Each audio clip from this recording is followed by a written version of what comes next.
twongeye turatomboye bana b'Imana kuba Nyagasana duhamagaye kugira ngo adutume ku izina ry'Imana Data na Mwana na Roho Mutagatifu amen. Amahoro bana b'Imana, ni muhumure, Imana iradukunda ije ko tugira neza kuri uyu wa kabiri w'icyumweru cya 28 tariki 17 ukwakira 2023 ubwo duhimbaza mutagatifu Inyasi wa Antiyokiya umwepiskopi w'Imana. Isomo rya byo muri Pawulo mutagatifu yandikiye Abanyaroma umutwe wa 1 umurongo 16 kugeza ku 25. Bavandimwe, ntago nshimishwa n'inkuru nziza kuko ariyo bubasha bw'Imana burokora uwemera wese uhereye ku Muyahudi ukageza ku Mugereki.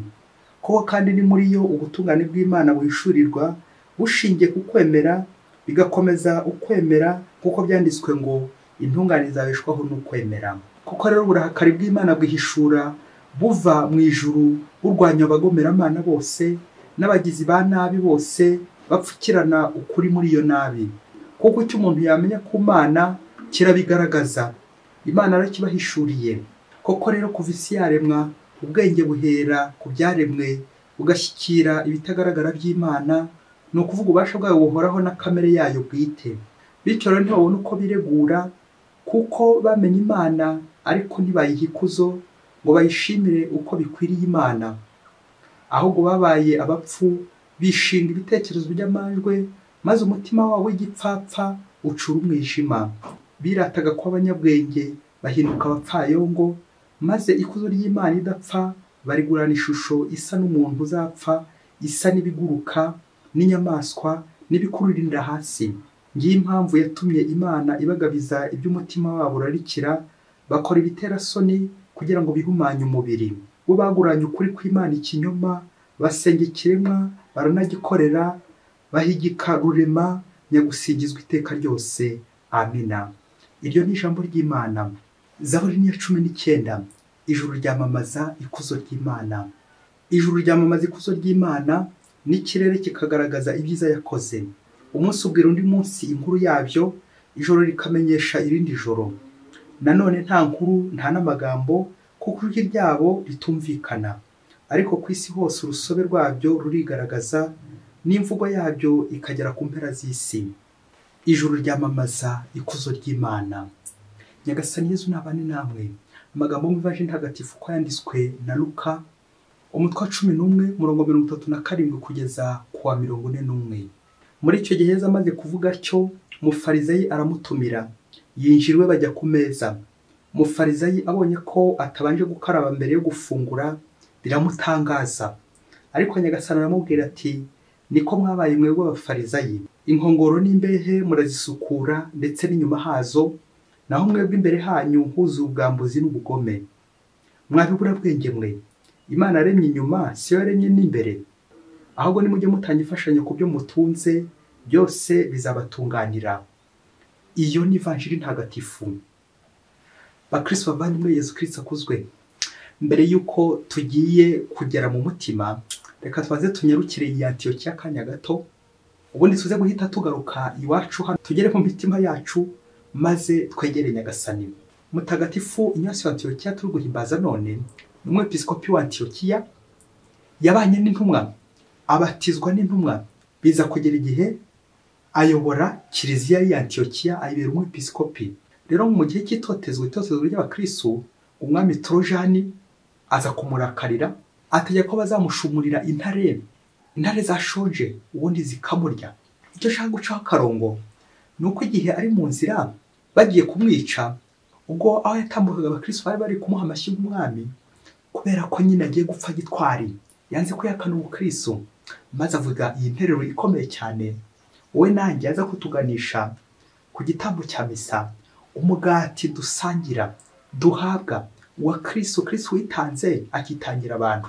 Nuko Inyasi wa Antiyokiya aravuga ati, nje guhabwa amenyo y'intare ngo zintapfune nk'ingano basya zigakorwamo umugati, bityo nanjye nkundemo umugati mwiza wa Kristo. Amen, amen, amen. Yezu ati, nawe genda ugenza utyo. Mutagatifu Inyasi wa Antiyokiya udusabire buri munsi. Iyo twambaye umutuku nuko nyine akesha hagiye kumeneka amaraso ya Mutagatifu Inyasi wa Antiyokiya ndetse na buri munsi burya abitanga bose bagira amaraso nabo bagenda bamena buri munsi. Nawe rero urebe niyo amaraso uri kumena ari ukugira ngo witange cyangwa ari ukwikunda. Nabyo byabaho, ni ukwikunda cyangwa no gukunda abandi. Amasomo yacu duteguriye uyu munsi aratwerekeza ku mutima, kugira isuku y'umutima. Turazirikana cyane cyane nk'ibinyabuzima akamaro k'umutima. Wa mutima nka santere y'izingiro amaraso atambukamo mbere yuko akwirakwira mu zindi ingingo z'umubiri. Umutima wakira amaraso ukayakwirakwiza hehe mu mubiri wose. Niyo mpamvu burya niba umutima wanduye amaraso agatambukamo ajya mu zindi ngingo, bizarangira n'ubundi za ngingo zindi nazo zanduye. Ngicyo Nyagasani ashaka kutubwira uyu munsi, aratuvana kuri iyo suku y'inyuma atuganishe ku isuku ariyo soko y'ubuzima. Uwo mutima tugomba gusukura tugakuramo ibyaha byacu kugira ngo tumugororokere, ubundi tube dusukuye, dusenge dusukuye, turya dusukuye, dusangire naho dusukuye, dusangire wa mugati Nyasi yavugaga dusukuye. Nk'uko igihe cyose uzahabwa Yezu udasukuye ntacyo n'ubundi bizamara. Kuba ingano ziseye zikorwamo n'umugati abana b'Imana bakarya bakamererwa neza. Ngirira isuku igomba guturanga uyu munsi kugira ngo Nyagasani tutakomeza gusa tumwereka inyuma ariko imbere nta kiriyo. Ngiye impamvu y'isuku y'imbere kugira ngo tubone Nyagasani, kuko burya ibyaha bikingiriza Yezu, ibyaha byanduza umutima. Niyo mpamvu uyu munsi yazagiye gukwinyiga we nanjye gukora isuku imbere yacu. Uwo kenshi tujya twibeshya tugakora isuku inyuma, akayamvuga igira iti wambaye neza agaragara neza. Natwe rero hari igihe twiyambika neza inyuma tugakora isuku inyuma y'umubiri ndetse n'imyambaro, ariko se wasanga tujya twibagirwa isuku ya roho. Uyu mwanya ni isuku ya roho, gusukura imbere, gusukura mu mutima. Uko umutima ukenera isuku, yaba twazirikanaga akamaro k'umutima nka santere y'izingiro rikenera amaraso menshi ndetse meza asukuye, twakagombye kwiyitaho natwe ariko umubiri ari no kuri roho, bityo umubiri wacu ukagenda neza, umuntu akaba ari mwiza ari imbere ari n'inyuma. Pawulo mutagatifu mu isomo rya mbere aradushishikariza isuku ya roho, kurwanya ibigirwamana iwacu, ingeso mbi z'ubuhabara, ubusambanyi n'izindi nyinshi cyane zituma twandavuza iwacu kugira ngo turangamire iby'ijuru. Kubera ko mu buzima busanzwe bw'umuntu iyo wahaye agaciro iby'umubiri, ibya roho bigenda birindimuka. Iyo wakujije umubiri, roho yigenda irindimuka. Nk'uko abantu benshi bajya bayoboka ibigirwamana bakibagirwa Imana nyakuri. Pawulo mutagatifu uyu munsi aratwinyiga kuva muri iyo sayo, bityo ko dusange iyo soko Yezu Kristo adusukure.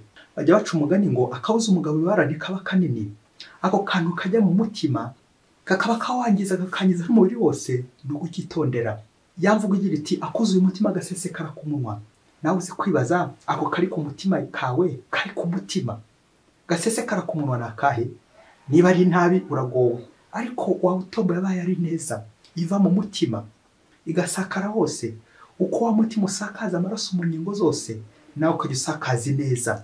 Ariko n'ikinyuranye cyashoboka iyo mu mutima hari nabi, n'ubundi nisohokamo ikajya kwangiza, ubujura, ubugambanyi, ubukozi bw'ibibi, bigatuma ko kuri kwangiza abandi uri kuroga abandi. Nta n'ikivanjiri uyu munsi ije ituburira, itubuza kwangiza abandi, itubuza kwitondera umutima wacu, kuko ibisohokamo akenshi bishobora kwangiza abandi cyangwa bikaba byabagira neza bitewe n'uko ari byiza nyine. Ubwo abafarize bari bamwibasiye, bo bashaka kugaragara inyuma gusa, gufungura bakabanza bagakaraba, kwisukura inyuma gusa, ariko imbere imitima iri kure y'Imana. Ngiye isuku y'imbere Yezu Kristo dushishikariza uyu munsi. Hato ejo n'ejo bundi natwe tuzagaragara nk'intama inyuma, abantu beza inyuma, ariko imbere ari ibirura by'ibihubuzi. Muritonde, muritonde, muritonde, muritonde.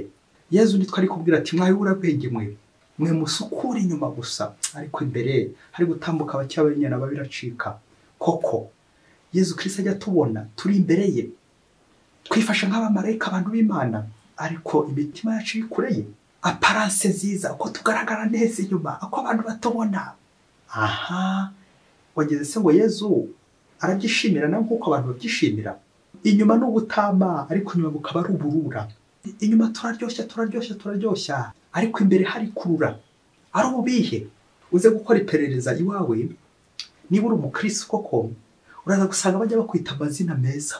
Abantu aho utambuka bata umuntu mwiza, umubyeyi, ntama w'Imana, bakakwita n'amazina y'Imana. Dore Yesu aratambutse, bakakwita Yesu.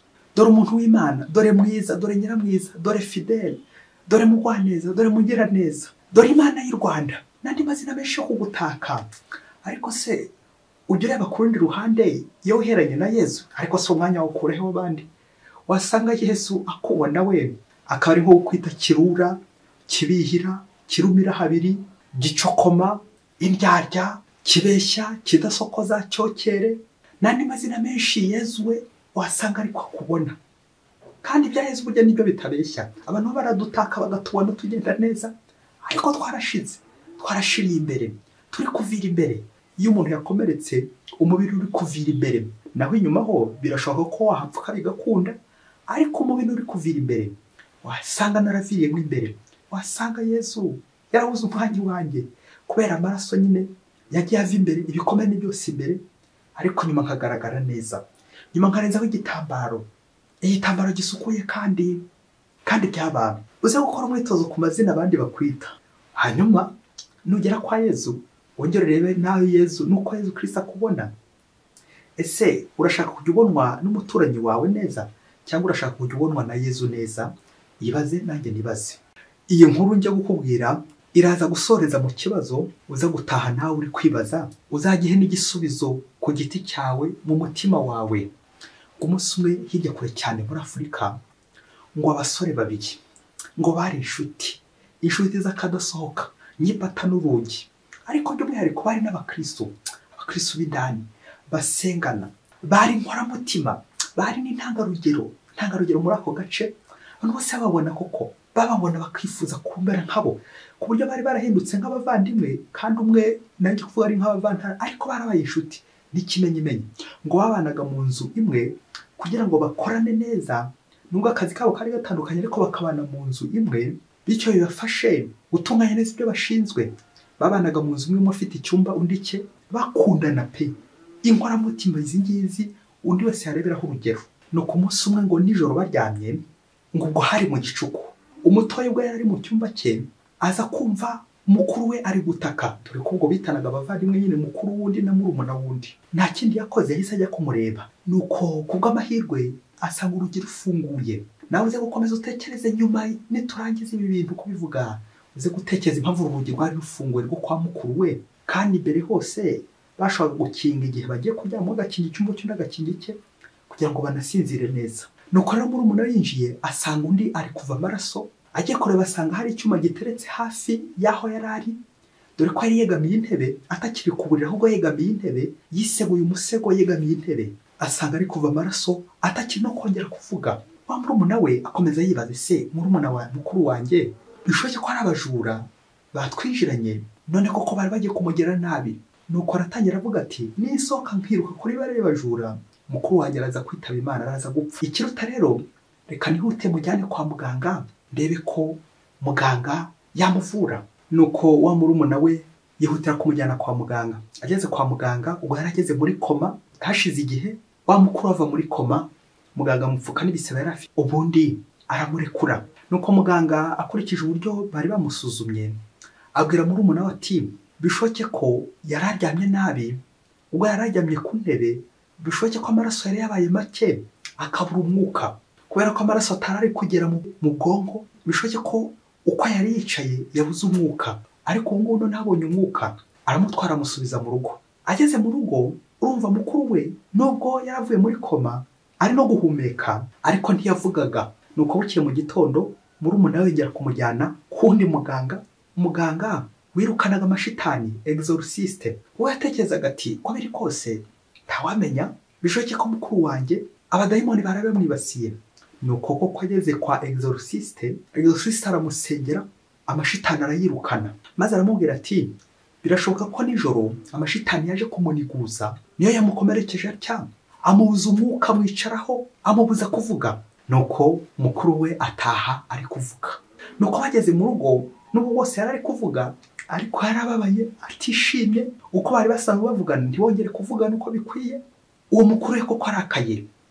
Nuko murumuna we bukeye mu gitondo aravuga ati reka noneho nongere mujyane kundi muganga, uwo ni muganga wa gatatu, umuganga wa roho. Nawe uraza kumva aho ngaho kwa muganga wa roho. Nuko ahageze wa murumuna we ariheza, wa muganga wa roho asigara na mukuru we, basigara baganira buriya. Nuko wa mukuru we mu muhezo na muganga wa roho, muganga wa roho aho nyine mu ibanga bari, nuko aratangira abwira muganga wa roho ikibazo afite, amubwira ukuntu kose yakunze umukobwa mwiza cyane. Ubwo babanaga na murumuna we, uwo mukobwa agahindukira agakunda murumuna we, ariko ubundi guki umukobwa mukunda we ntankunde ahubwo agakunda murumuna wanjye. Nuko rero apanga umugambi mubisha ko murumuna aza guhita murangiza bigahwaniramo, kugira ngo umukobwa wari umwigarurira wenyine ye kongera gukunda murumuna we, ubundi wa mukobwa wimwigarurire nta wundi bari guhatana.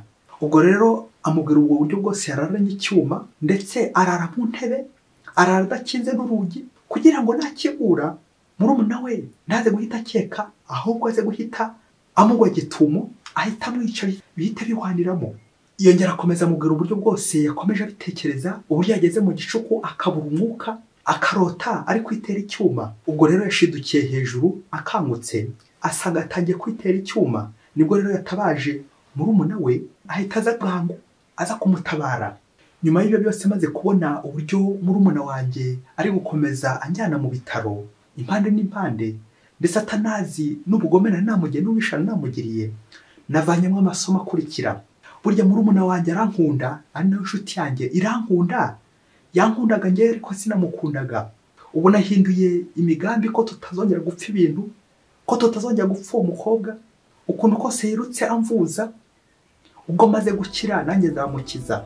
Ikindi kandi nakuyemo nuko burya umuntu mubana nta na rimwe zigera mugirira nabi, nta rimwe zongera kumutekerezaho nabi, kuko niwe inshuti ya mbere, niwe wagutabara bwa mbere. Nanjye ntabyiboneye, umuntu mubana kurutira inshuti igihumbi. Nicyo nakuyemo, nta kindi daho bigize niba uruzi mbikwiye. Amen. Nuko rero wa musore ataha yishimye, na murumuna we bongera babana neza, ubuzima bwiza, bishimye.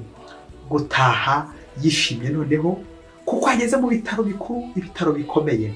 Nta kindi daho bigize niba uruzi mbikwiye. Amen.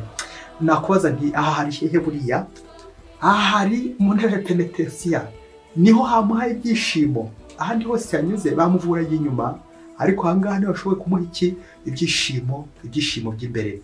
Nabyo Bikira Mariya yahanuye ikibeho avuga ati bana banjye murakiyuhagira, murakisukura, navugaga niba mugisaba penetensiya. Amen. Mutagatifu Inyasi wa Antiokiya, udusabire buri munsi. Mwese Imana ibahe umugisha, Imana Data na Mwana na Roho Mutagatifu. Amen. Padiri Masumbuko Ladislas wa Diyosezi ya Cyangugu.